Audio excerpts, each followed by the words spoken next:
Hello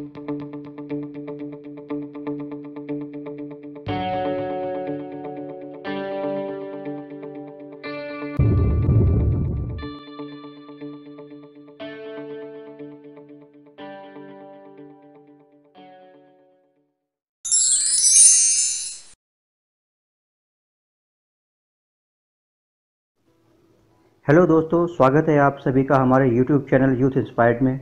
आज से हम आपके लिए करंट अफेयर्स की वीकली शुरू करने जा रहे हैं। हम चाहते हैं जो लोग हमसे जुड़े हैं अब उन्हें करंट अफेयर्स के लिए कहीं और नहीं जाना पड़े। हम चाहते हैं एक और आप रिवीजन करते रहें और दूसरी तरफ अपडेट भी रहें।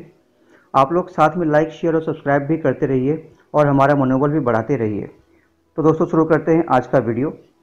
आज के वीडियो का पहला प्रश्न है, किसान कल्याण के लिए मी अन्नपूर्णा पहल कहां पर शुरू की गई है?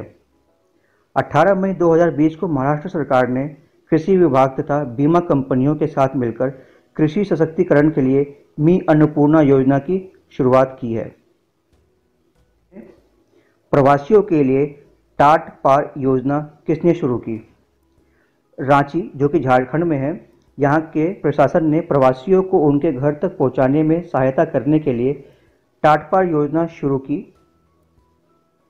इसमें सम्मिलित प्रवासियों की सहायता के लिए 1950 हेल्पलाइन नंबर का प्रारंभ किया गया। अगला प्रश्न देखते हैं, किस भारतीय बैंक ने अपने ग्राहकों के लिए वीडियो केवाईसी की सुविधा प्रदान की? इसका उत्तर है कोटक महिंद्रा बैंक, जो कि प्राइवेट सेक्टर का बैंक है, ने अपने ग्राहकों के लिए वीडियो केवाईसी की सुविधा की शुरुआत की है। दोस्तों, केवाईसी का पूरा नाम होता है नो योर क्लाइंट। दोस्तों, केवाईसी की ज़रूरत तब पड़ती है जब किसी ग्राहक को किसी बैंक में अपना खाता खुलवाना होता है।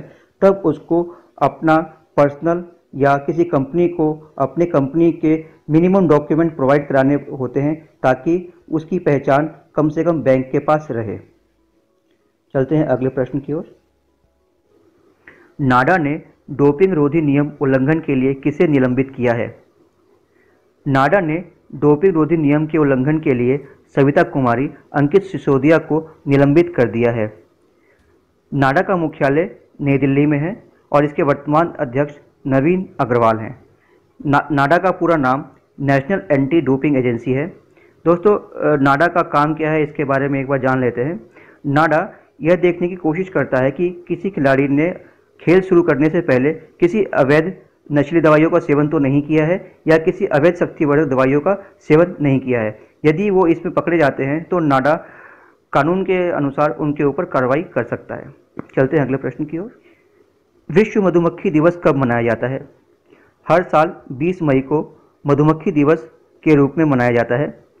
मधुमक्खी पालन के प्रणेता एंटोन जानसा को श्रद्धांजलि देने के लिए यूनाइटेड नेशंस ने 2017 से मधुमक्खी दिवस को मनाने की अनुमति प्रदान की थी। 20 मई 2018 को पहली बार विश्व मधुमक्खी दिवस मनाया गया। अगला प्रश्न, MSME सेक्टर को लाभान्वित करने के लिए भारत सरकार ने कितने रुपए तक के विदेशी निविदा को प्रतिबंधित कर दिया है? इसका उत्तर है 200 करोड़। दोस्तों, MSME का पूरा नाम होता है medium small and micro enterprises. Reliance industries limited ने अपने डिजिटल यूनिट जियो मंच के 2.32% हिस्सेदारी को बेचने की घोषणा की। यह घोषणा किस कंपनी के साथ के लिए की गई है? इसका उत्तर है अमेरिका की निजी इक्विटी कंपनी KKR के संबंध में कही गई है। KKR 11,367 करोड़ रुपए में यह हिस्सेदारी खरीद रही है। अगला प्रश्न है, हाल ही में वैज्ञानिकों ने गेहूं के 2 वैकल्पिक बौने जीनों का नक्शा बनाया है जो चावल के अवशेषों को जलाने से बचाने के काम आएगा। यह नक्शा किस संस्थान ने बनाया है? इसका उत्तर है अगरकर अनुसंधान संस्थान। इसका शॉर्ट नेम है ARI, अगरकर रिसर्च इंस्टीट्यूट। चलते हैं अगले प्रश्न की ओर। भारत नाम से सैन्य युद्ध खेल केंद्र कहां पर स्थापित किया गया है? इसका उत्तर है युगांडा में। युगांडा की राजधानी है कंपाला। हाल ही में पद्मश्री बलबीर सिंह दोसांझ का निधन हो गया। उनका संबंध किस क्षेत्र से था? पद्मश्री बलबीर सिंह दोसांझ का संबंध हॉकी खेल से था। 1957 में पद्मश्री से सम्मानित होने वाले वे पहले हॉकी के खिलाड़ी थे। श्री बलवीर सिंह जी द्वारा लिखित जीवनी गोल्डन हैट्रिक मेरी हॉकी के दिन 1977 में प्रकाशित हुई थी। कोविड-19 का टीका बनाने के लिए भारत बायोटेक ने किस कंपनी के साथ अनुबंध किया है? भारत बायोटेक ने फिलाडेल्फिया, जो कि अमेरिका में है, वहाँ के थॉमस जेफरसन विश्वविद्यालय के साथ कोविड-19 का टीका बनाने के लिए अनुबंध किया है। भारतीय इस्पात संघ ISA ने हाल ही में किसे नया अध्यक्ष चुना है? इसका उत्तर है दिलीप उम्मेन। जानते हैं दिलीप उम्मेन जी के बारे में। दिलीप उम्मेन ने एस्सार स्टील में चीफ ऑपरेटिंग ऑफिसर के रूप में भी कार्य किया था। विश्व थायराइड दिवस कब मनाया जाता है? विश्व थायराइड दिवस 25 मई को मनाया जाता है। 25 मई को ही विश्व गुमशुदा बाल दिवस भी मनाया जाता है। दोस्तों, थायराइड की बीमारी आज की डेट में बहुत कॉमन बीमारी है और हर 10 में से 4 लोग इससे ग्रसित हैं। इस बीमारी के कारण लोगों में मोटापा देखा गया है। खेलों को उद्योग का दर्जा देने वाला पहला राज्य कौन सा है? नॉर्थ ईस्ट के राज्य मिजोरम ने खेलों को उद्योगों का दर्जा दिया और ऐसा करने वाला पहला राज्य बन गया। मिजोरम को 1972 में केंद्र शासित प्रदेश बनाया गया। मिजो नेशनल फ्रंट और भारत सरकार के बीच 1986 में हुए समझौते के पश्चात 1987 में इसे पूर्ण राज्य का दर्जा दिया गया। यह भारतीय गणराज्य का 23वां राज्य बना। सबको रोजगार मिलेगा योजना का आरंभ किस प्रदेश ने किया? सबको रोजगार मिलेगा योजना का शुभारंभ मध्य प्रदेश के मुख्यमंत्री शिवराज सिंह चौहान ने शुरू किया। फोर्ब्स लिस्ट में दुनिया के सर्वाधिक भुगतान की प्राप्ति करने वाली महिला एथलीट कौन बनी? जापान की tennis star Naomi Osaka USA की सेरेना विलियम्स को इस लिस्ट में पीछे छोड़ते हुए दुनिया के सर्वाधिक भुगतान प्राप्त करने वाली महिला एथलीट बन गई हैं। नाओमी ओसाका का स्थान 29वां तथा सेरेना विलियम्स का स्थान 33वां है। फोर्ब्स का मुख्यालय न्यू जर्सी, जो कि USA में है, वहां पर स्थित है। विश्व बैंक ने मुख्य अर्थशास्त्री तथा उपाध्यक्ष के लिए किसे नामित किया है?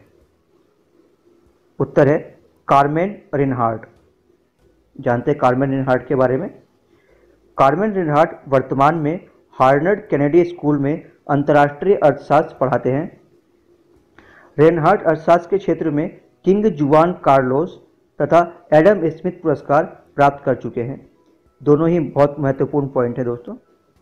विश्व कछुआ दिवस कब मनाया जाता है? विश्व कछुआ दिवस 23 मई को मनाया जाता है।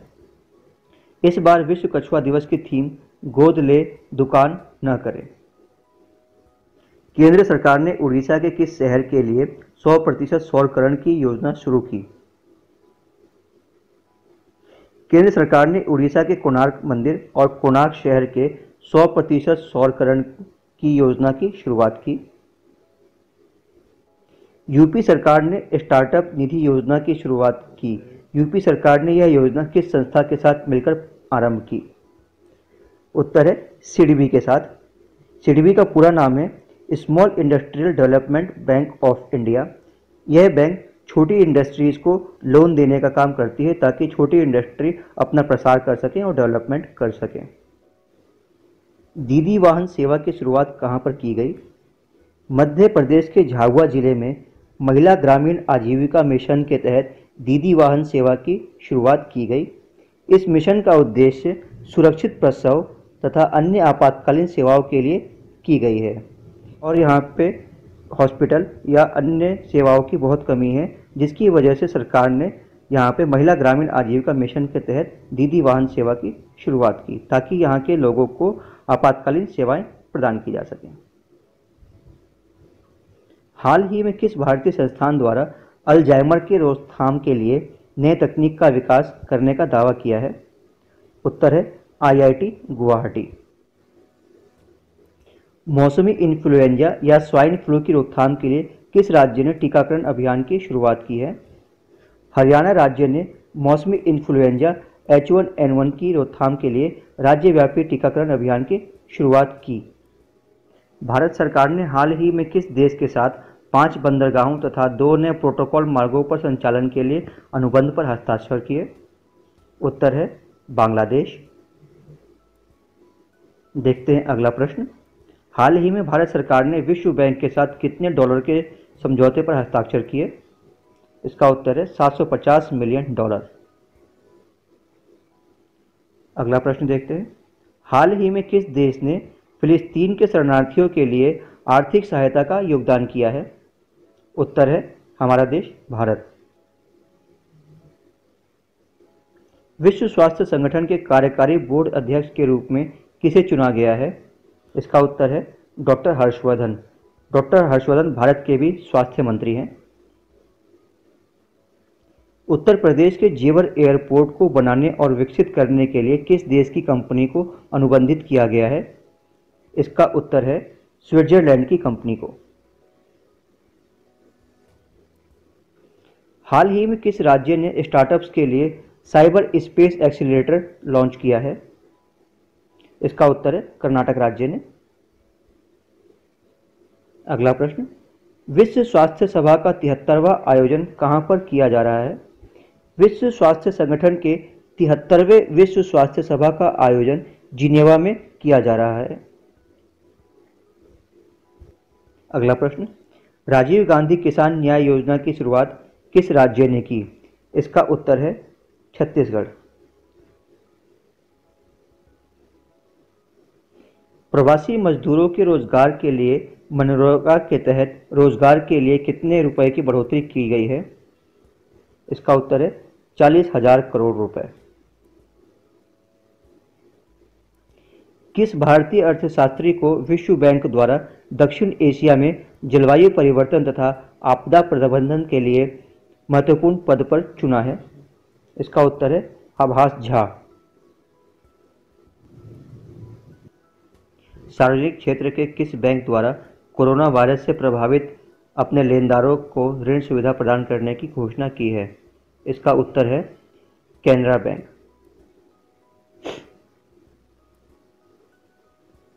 अगला प्रश्न, वह कौन सा देश है जो मात्र 2 महीने के अंतराल पर पीपीई किट यानी कि पर्सनल प्रोटेक्टिव इक्विपमेंट निर्माण में दूसरे स्थान पर आ गया है? इसका उत्तर है भारत देश। इससे पहले भारत ने पहले कभी पीपीई किट नहीं बनाई थी, और बनाई भी थी तो उसका विस्तार बहुत कम था। अगला प्रश्न है, वह देश जिसने पश्चिमी बंगाल और उड़ीसा के तट से टकराने वाले तूफान अम्फान का नामकरण किया है? इसका उत्तर है थाईलैंड ने। आप सभी को पता है कि हाल ही में पश्चिम बंगाल और उड़ीसा के तट पर अम्फान नामक तूफान ने बहुत तबाही मचाई है, और इसके लिए प्रधानमंत्री ने, जो कि 60 दिन से कहीं यात्रा नहीं की थी, यहाँ की यात्रा की और हवाई सर्वेक्षण किया। चरण पादुका अभियान किस राज्य ने शुरू किया? इसका उत्तर है मध्य प्रदेश।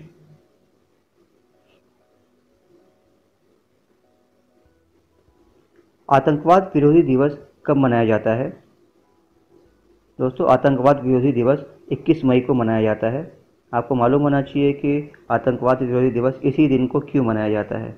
तो आपको बता दें कि 21 मई को ही पूर्व प्रधानमंत्री राजीव गांधी जी की एक बम विस्फोट में हत्या कर दी गई थी। उसी के बाद से उनकी याद में 21 मई को आतंकवादी विरोध दिवस मनाया जाता है। तो दोस्तों, आज के वीडियो में इतना ही। अगले वीडियो में अगले हफ्ते आपसे फिर मुलाकात होगी अगले वीकली करंट अफेयर्स के साथ। दोस्तों, अगर आपको हमारा वीडियो पसंद आए तो उसे लाइक कीजिए, शेयर कीजिए और सब्सक्राइब कीजिए, और उन लोगों के साथ भी शेयर कीजिए जो अभी तक हमारे चैनल से नहीं जुड़े हैं और चाहते हैं कि वो अच्छा मटेरियल अपनी तैयारी के लिए प्राप्त करें। तो दोस्तों, इसी के साथ आज के लिए विदा चाहता हूँ। धन्यवाद, नमस्कार, जय हिंद।